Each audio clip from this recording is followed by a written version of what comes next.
La Catedral de San Romualdo de Malinas.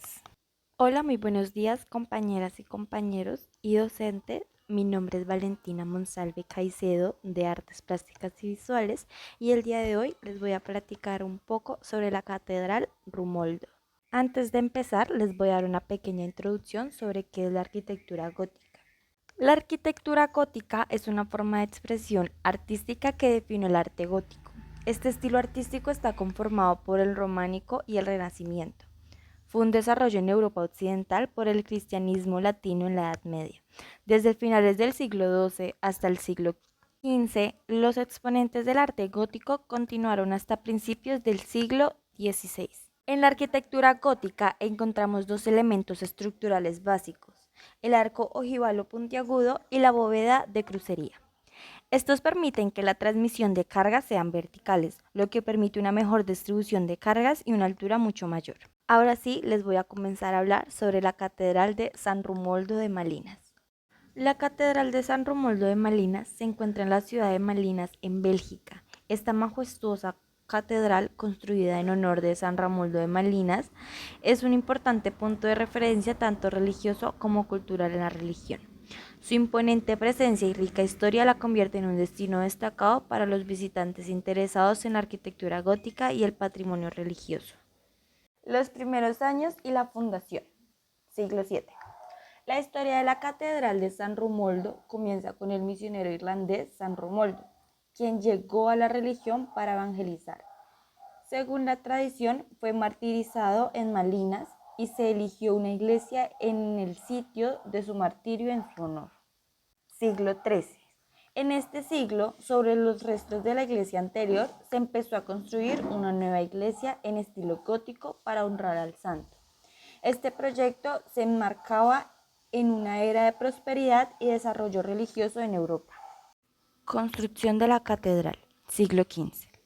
La construcción de la catedral tomó impulso significativo. En 1452 comenzó la construcción de la torre monumental, que se convertiría en uno de los elementos más emblemáticos de la catedral. Esta torre estaba destinada a tener una aguja, pero nunca se completó debido a problemas financieros y estructurales. En 1520, la construcción de la torre se detuvo, dejando la torre inacabada pero aún impresionante, con una altura de aproximadamente 97 metros. Periodo de turbulencia y reconstrucción. 1572. Durante la revuelta de los Países Bajos, la catedral sufrió daños considerables.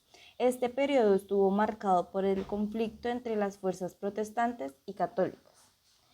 1580 y 1590. Con la llegada de la Contrarreforma, la catedral fue restaurada y embellecida, reflejando el resurgimiento del fervor católico. Cambios y renovaciones. Siglo XVIII. La catedral experimentó varias renovaciones menores, adaptándose a los gustos barrocos de la época. Esta fue una época relativamente tranquila para la catedral, pero los cambios en el estilo artístico y litúrgico se reflejaron en su interior. 1798. Durante la ocupación francesa, la catedral sufrió un periodo de expolio. Muchos de sus tesoros artísticos y litúrgicos fueron confiscados. Ahora sí, vamos a comenzar con la parte de la estructura. Bóvedas de crucería. La catedral cuenta con bóvedas de ojiva, también conocidas como bóvedas de crucería. Estas consisten en arcos que se cruzan diagonalmente y se apoyan en pilares, creando una estructura fuerte y estable que permite elevar la altura de la nave principal, como ven en esta imagen. Los señalados de color naranja, la imagen que les aparece en sus pantallas, son los nervios de la bóveda. Estos tienen varias funciones, tanto estructurales como estéticas en la arquitectura gótica. Una es la distribución de cargas. Ellos permiten distribuir el peso de la bóveda de manera más eficiente. Las cargas se transfieren a los pilares y muros a través de los arcos de los nervios, lo que reduce la presión en las paredes y permite la construcción de edificios más altos y con mayores aberturas en las paredes, como grandes ventanas. La parte roja señalada se llama la clave, que es un componente central y superior en el cruce de los nervios de la bóveda. Tiene varias funciones esenciales, tanto estructurales como estéticas. Entre estas está la distribución de cargas, ya que actúa como una piedra angular que ayuda a distribuir el peso de la bóveda de manera uniforme hacia los nervios y, a través de ellos, hacia los pilares y muros. También está la conexión de nervios. Sirve como un punto de conexión para los nervios de la bóveda, asegurando que estos estén firmemente unidos en su punto más alto. Esto aumenta la cohesión y la solidez de la bóveda en su conjunto. Lo señalado de color verde son los plementos de la bóveda, que son las superficies planas o ligeramente curvas que se encuentran entre los nervios. Ellos ayudan a distribuir el peso de la bóveda hacia los nervios y a través de esto hacia los pilares y los muros. Ellos también llenan los espacios entre los nervios creando una superficie continua que forma el techo de la nave. Esto cierra la estructura y le da solidez. Lo señalado de color morado es el baquetón, que es un elemento arquitectónico que forma parte de las bóvedas de crucería en las catedrales góticas. Ellos, también conocidos como molduras o nervaduras secundarias, refuerzan la estructura de la bóveda. Estos elementos ayudan a distribuir el peso de la bóveda hacia los pilares y los muros, proporcionando estabilidad adicional y resistencia a la estructura. También contribuyen a dividir y organizar los espacios en los diferentes comportamientos de la bóveda de crucería. Estos también tienen funciones estéticas. La decoración, ya que los baquetones suelen ser ricamente decorados con molduras y detalles escultóricos. Pueden incluir motivos vegetales, figuras geométricas y otros elementos decorativos que embellecen la bóveda y realzan su diseño arquitectónico. Y por último, lo seleccionado de color azul, que son los arcos apuntados. Ellos permiten la distribución del peso de la bóveda de manera más efectiva hacia los pilares y muros de soporte. Su forma puntiaguda dirige las cargas verticales hacia abajo de manera más directa y eficiente que los arcos redondos típicos del estilo románico. Ahora vamos a seguir con las ventanas y vitrales. Este vitral que ven aquí representa a San Romualdo, el santo patrón de Malinas, en la Catedral de San Romualdo de Malinas, Bélgica. Ahora seguimos con el vitral de San Pedro y San Pablo, también conocido como el vitral de los apóstoles. Este vitral honra a los santos Pedro y Pablo con escenas de su vida y ministerios. Entre muchos más, les voy a hablar de otros dos, que es el vitral de la coronación de la Virgen María, ubicado en la capilla de la Virgen María. Este vitral celebra la coronación de la Virgen María como Reina del Cielo. Y también está el vitral de los Reyes Magos, que ilustra la adoración de los Reyes Magos ante el Niño Jesús en el pesebre. Estos son algunos ejemplos de los vitrales significativos que adornan la Catedral de San Romualdo. Cada uno de ellos combina arte, narrativa religiosa y simbolismo para enriquecer la experiencia espiritual de los fieles y visitantes que exploran este magnífico lugar de culto. El púlpito de la Catedral de San Romualdo de Malinas es una pieza significativa tanto en términos religiosos como artísticos. Simboliza y enseña la importancia de la palabra de Dios en la vida espiritual de los fieles. Desde aquí se impartían enseñanzas fundamentales del cristianismo y reforzando la fe y la moralidad entre los creyentes. Puede estar tallado en madera o piedra, decorado con esculturas que representen figuras bíblicas, símbolos sagrados o alegorías cristianas. Estos detalles artísticos no solo embellecen el púlpito, sino que también enriquece su mensaje espiritual. La nave de la catedral es una de las características arquitectónicas más destacadas de esta majestuosa iglesia gótica. El estilo típico de la arquitectura gótica está flanqueada por las naves laterales, que son más bajas. Los arcos apuntados y las bóvedas de crucería son elementos esenciales de la estructura de la nave, proporcionando estabilidad y permitiendo la construcción de paredes más altas y ventanas grandes. Los pilares y muros pueden estar decorados con tracería gótica, capiteles esculpidos y otros detalles ornamentales que muestran la destreza de los artesanos medievales. La nave central es un lugar donde se congregan los fieles durante las celebraciones litúrgicas. Es un espacio diseñado para albergar un gran número de personas, facilitando la participación de ceremonias religiosas. La sillería de coro en la catedral es un conjunto de asientos especialmente diseñados y decorados para los miembros del clero que participan en los oficios religiosos, especialmente en la liturgia de las horas.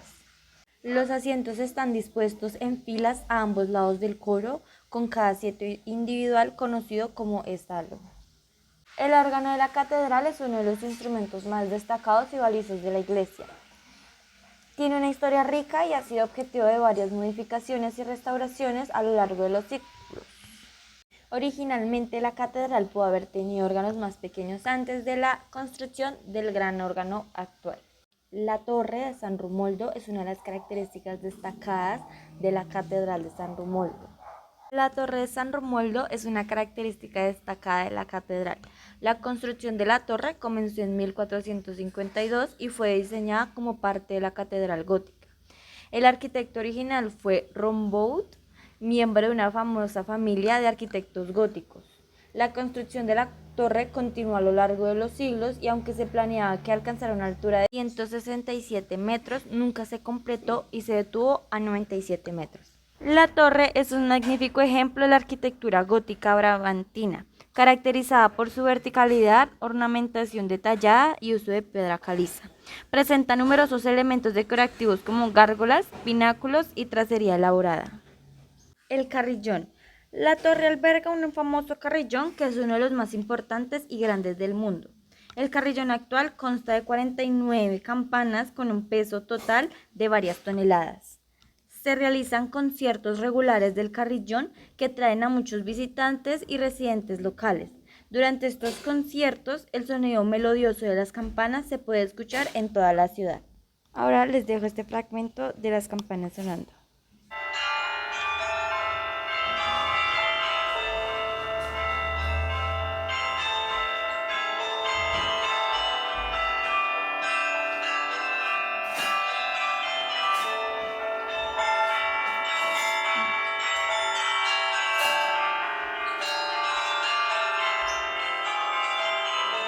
La sala del reloj de la Catedral de San Romualdo es una de las áreas más interesantes y técnicas de la torre. Aquí se encuentra el mecanismo del reloj que controla tanto el tiempo como el carillón de la catedral. La ubicación está situada en la torre de la catedral en uno de los niveles superiores accesibles después de subir una considerable cantidad de escalones. Y el acceso para los visitantes está en la sala, puede ser parte de una visita guiada que incluye la subida a la torre y una parada en varios puntos de interés antes de llegar al mirador. La sala del reloj alberga un complejo mecanismo del reloj de la catedral, que incluye engranajes, contrapesos y poleas que mantienen el reloj en funcionamiento. Estos mecanismos están diseñados para ser precisos y duraderos. El reloj y su mecanismo han pasado por varias fases de desarrollo y modernización a lo largo de los siglos. Los primeros mecanismos eran puramente mecánicos y requerían ajustes y mantenimientos regulares. El sótano de cenizas de la catedral es una parte menos conocida pero igualmente fascinante de este histórico edificio. La ubicación está situada debajo de la catedral, accesible a través de una entrada que generalmente está reservada para visitas guiadas y estudios arqueológicos. Se cree que el sótano de ceniza tiene sus orígenes en las fases más antiguas de la catedral. Podría haber sido utilizado inicialmente con una cripta o un espacio de almacenamiento.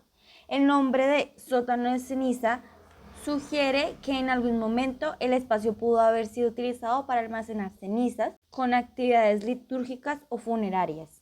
También puede haber servido como osario, un lugar donde se guardan los huesos de los fallecidos. El sótano está construido con los mismos materiales duraderos que el resto de la catedral, principalmente piedra caliza. La estructura refleja la arquitectura robusta y utilitaria de la época. Ahora haré un pequeño recorrido con un 360.